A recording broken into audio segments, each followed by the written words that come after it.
हग्गै भविष्यवक्ता की पुस्तक अध्याय 2। हग्गै भविष्यवक्ता की पुस्तक अध्याय 2।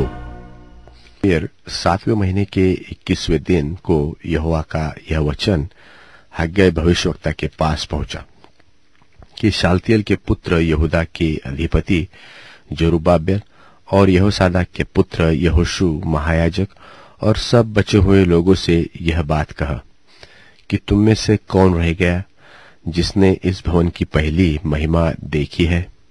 अब तुम इसकी कैसी दशा देखते हो? क्या यह सच नहीं कि यह तुम्हारी दृष्टि में उसकी अपेक्षा कुछ भी अच्छा नहीं है? तो भी अब यहोवा की यह वाणी है कि हे जरुब्बाबेल हियाव बांध, और हे यहोसादाक के पुत्र यहोशू महायाजक हियाव बांध। और यहोवा की यह भी वाणी है कि हे देश के सब लोगों हियाव बांध कर काम करो, क्योंकि मैं तुम्हारे संग हूँ। सेनाओं के यहोवा की यही वाणी है। तुम्हारे साथ मिस्र से निकलने के समय जो वाचा मैंने बांधी थी, उसी वाचा के अनुसार मेरा आत्मा तुम्हारे बीच में बना है।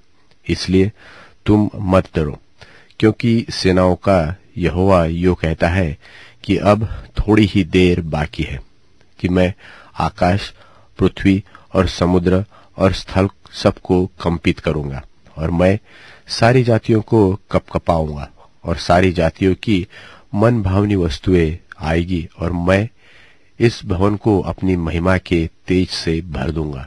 सेनाओं के यहोवा का यही वचन है। चांदी तो मेरी है और सोना भी मेरा ही है। सेनाओं के यहोवा की यही वाणी है। इस भवन की पिछली महिमा इसकी पहली महिमा से बड़ी होगी। सेनाओं के यहोवा का यही वचन है, और इस स्थान में मैं शांति दूंगा।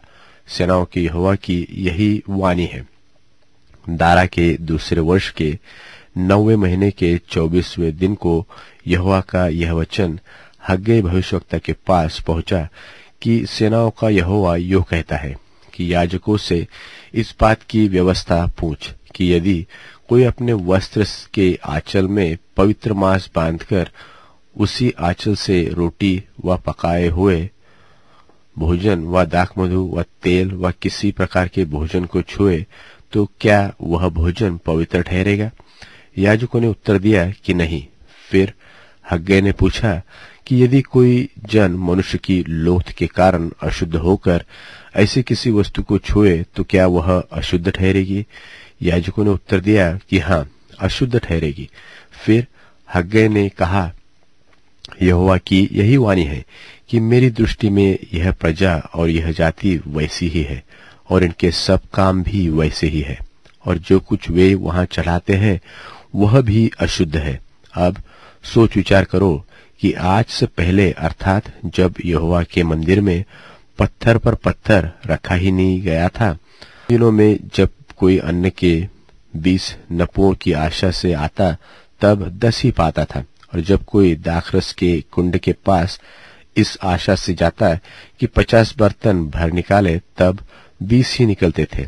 मैंने तुम्हारी सारी खेती को लूह और गेरुई और ओलों से मारा, तो भी तुम मेरी ओर न फिरे। यहोवा की यही वाणी है। और अब सोच विचार करो कि आज से पहले, अर्थात जिस दिन यहोवा के मंदिर की नींव डाली गई, उस दिन से लेकर 9वें महीने की इसी 24वें दिन तक क्या दशा थी? इसका सोच विचार तो करो। क्या अब तक बीज खत्ते में है?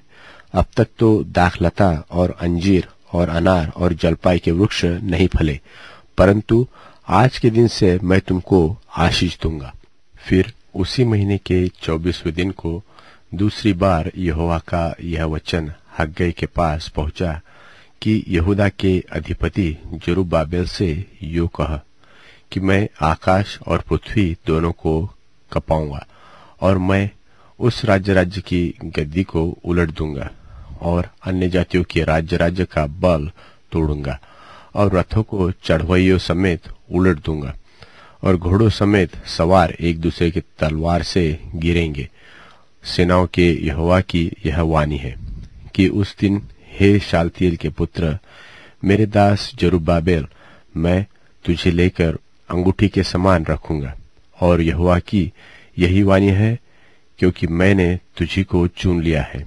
सेनाओं के यहोवा की यही वाणी है।